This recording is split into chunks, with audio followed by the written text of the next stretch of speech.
The first thing I noticed about the party wasn't the music or the lighting.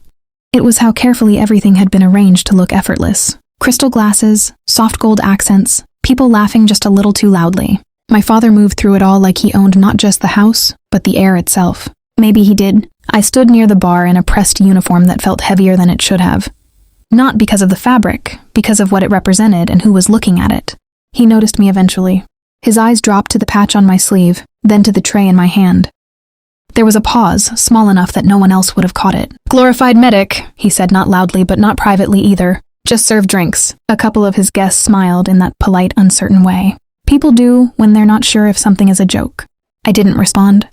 Not because I didn't have anything to say, but because I'd learned over time that anything I said would become part of a different conversation, one where I was still the child trying to prove something. So I nodded once, adjusted the tray, and moved on. It wasn't the first time he'd reduced me to something smaller than I was, and maybe that was the problem. It didn't feel sharp anymore, just familiar. Still, my eyes kept moving. Scanning wasn't something I turned on and off. It sat in the background constant. The way someone held their glass, the slight sway of someone who'd had too much, the tightness in a jaw, the shallow rise of a chest. People thought presence was about being seen. For me, it had always been about noticing. That's when I saw him, mid-50s maybe, standing a little apart from the louder groups.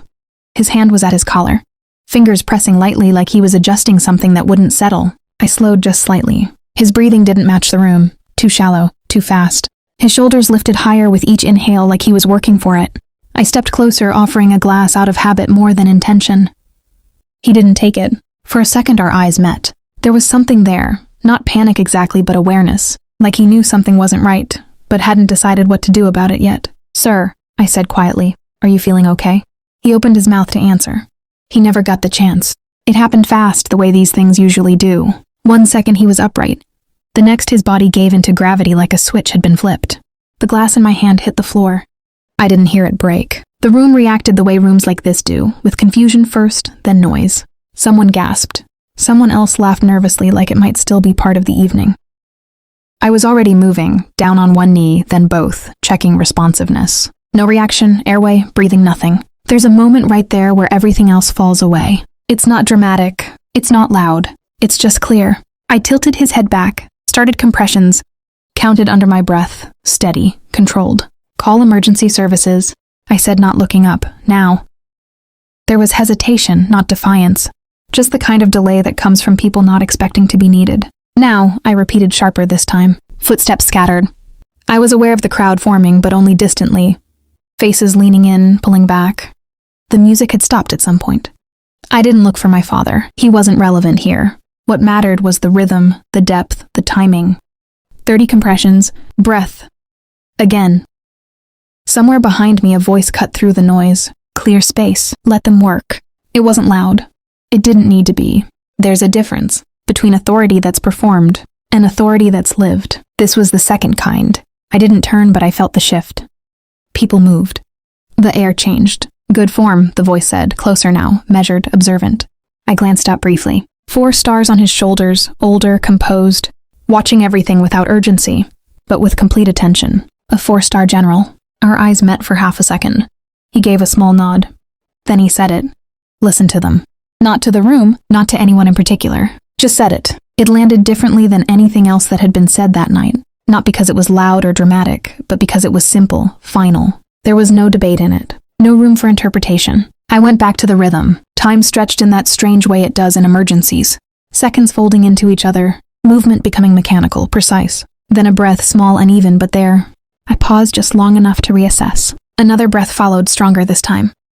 The tension in the room shifted again, but I didn't let it pull me out of focus. Stabilize. Monitor. Wait for the professionals to take over. When they arrived, I stepped back without ceremony. Gave a quick report. Watched as they lifted him onto the stretcher. Oxygen mask in place. And then it was over. Not the party. It would continue eventually. These things always do. But that moment, that fracture in the evening where something real had pushed through. I stood adjusting my sleeves out of habit more than necessity. That's when I saw him. My father wasn't speaking, wasn't moving really. He was just standing there looking at me, not with anger, not with pride either, something quieter than both. Like he'd been handed information he didn't know what to do with yet. Around him, people were different now. Subtly. The way they stood near me. The way their eyes lingered a second longer before looking away. No one said anything exaggerated. No applause, no declarations, just space. The general passed by me on his way out. He paused briefly. "You kept your head," he said. "That's rare." I nodded. "Thank you, sir." He didn't stay for a response. Just moved on like the sentence had already done what it needed to do. I looked back at my father once more. He opened his mouth like he might say something, then didn't. And for the first time that felt enough. Not closure, not repair, but a shift, small, irreversible. I picked up another tray, steadied it in my hands, and stepped back into the room.